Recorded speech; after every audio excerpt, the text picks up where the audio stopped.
I recently got myself a workshop buddy. Her name is Zola, and she's become a dust magnet. I thought she deserved some feeding stations, and I found a project to try my hand at some splayed dovetails. The little girl was getting hungry, so I better hurry up and build this. First is to choose the angle that would be used throughout the project, and for me it was 7 degrees. Marking the angle on a piece of scrap gives you a reference to set the sliding bevel to be used during the build. The centre of the board is marked and all measurements will come from centre, then to the crosscut sled to cut the length. My 90 degrees insert is removed and a blank is inserted. The saw is set to 7 degrees and all corresponding edges are cut.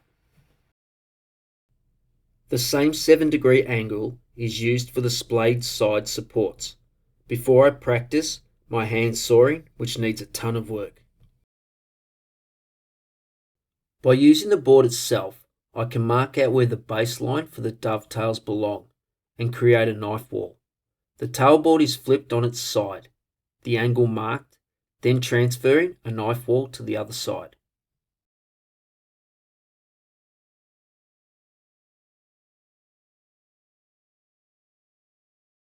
A compass is walked across the board, marking out the spacings for the tails. Then with a dovetail marker, the square across line and the rake angle is laid out.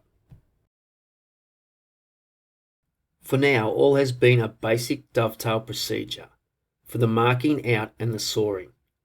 Paying close attention to the important square across cut, then slightly dropping the heel of the saw and following the rake angle. However, I can't stop at the usual square to baseline. I have to maintain that 7-degree angle, so I am constantly stopping and checking that I don't pass the baseline on the back of the board.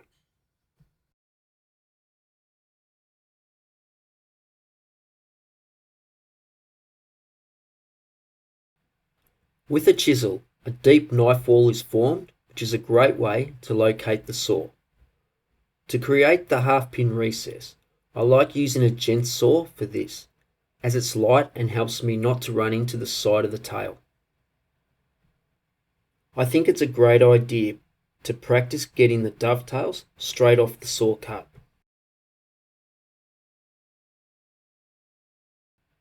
A chisel finding the knife wall and cleaning up the fuzz.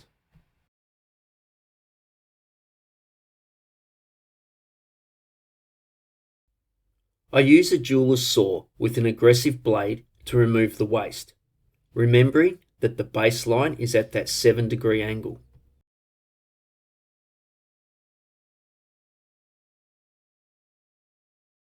I get a feel for the angle by placing the chisel up against the already removed end pin recess. You could use a small sliding bevel or a guide block cut to the desired angle. Just like standard dovetails, I take small chops, moving back slowly to the baseline, always doing my best to sight down the chisel and maintain that 7-degree angle.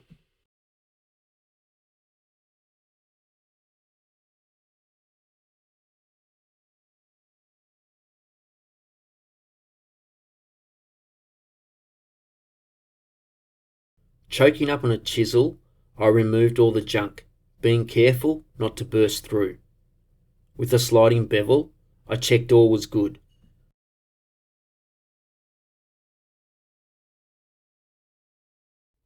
Placing several pieces of tape on the end tails and trimming it to the baseline helps line up the tail board to the pin board.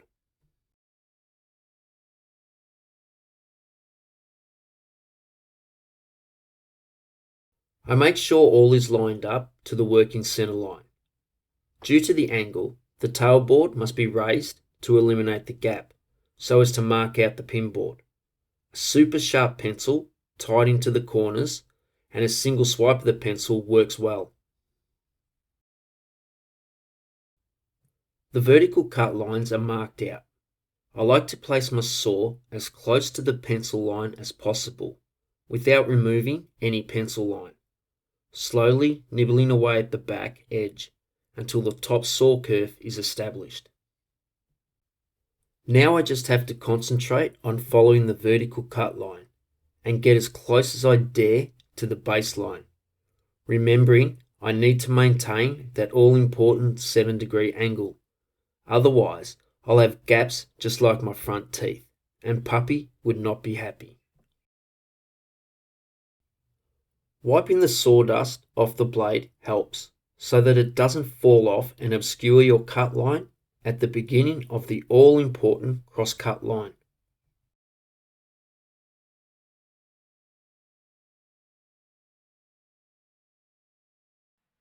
Again, removing the waste, cutting as close as I dare to the baseline.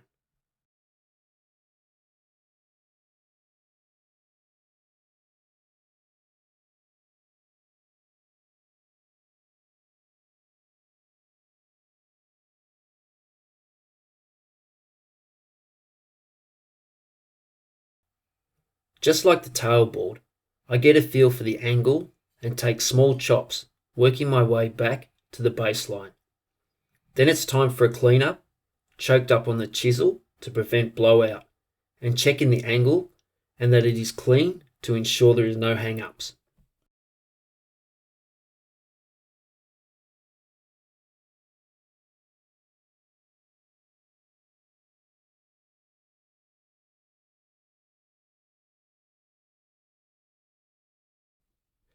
Now we kneel, look skyward and pray to the dovetail gods.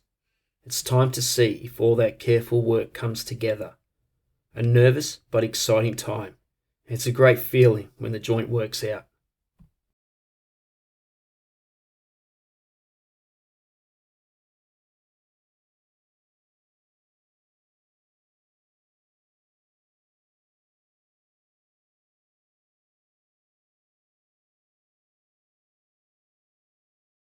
The same angle needed to be transferred to the side of the top.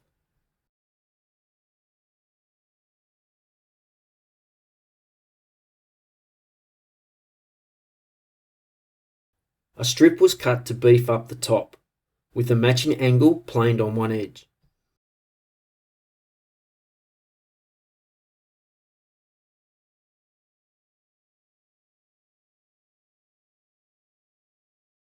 A half-lap joint was marked out, with a strong knife wall created to guide the saw for the cross cut. The vertical cut was cut as close as possible to the gauge line, before taking it to its final size, with my favourite tool, the router plane.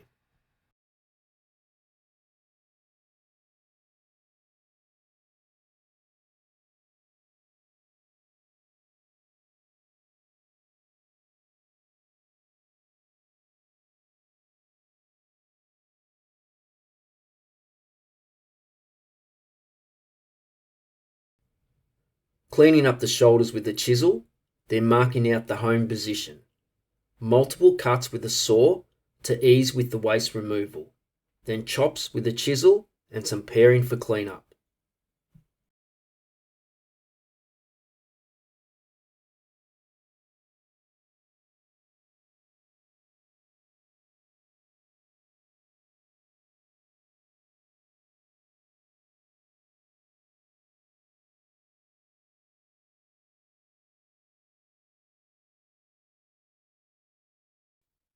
I feel under pressure as my workshop buddy is constantly keeping an eye on me. So I mark out the position for the bowls and with a crude DIY circle jig and a router, create the recess. Then I get to use my brand new router table for the first time.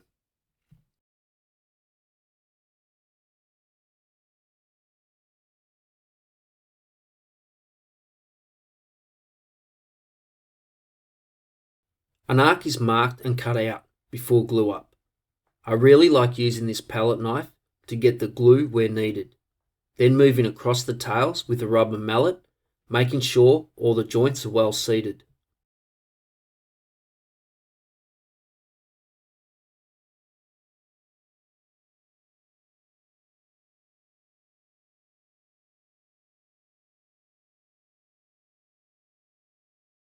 The side apron pieces get some glue slapped on and then plonked into place.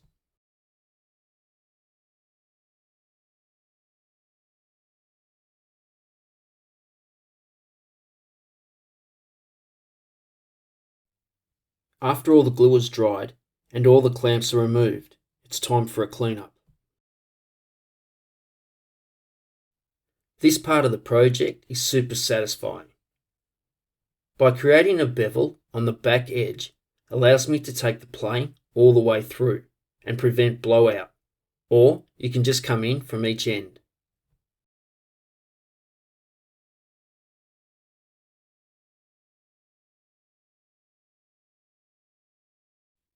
An apron plane held on a 45 is used to create a chamfer on the legs to prevent blowout when dragged on the floor and to remove the arris so it's nice to the touch.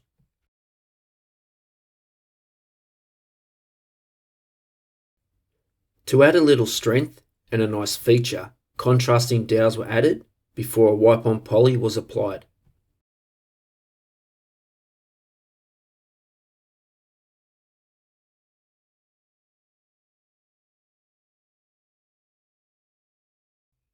I couldn't let my best mate just have one feeding station. For me, this was a super satisfying project, and as always, remember to get out there, make and create, and give it a go. Thanks heaps for watching.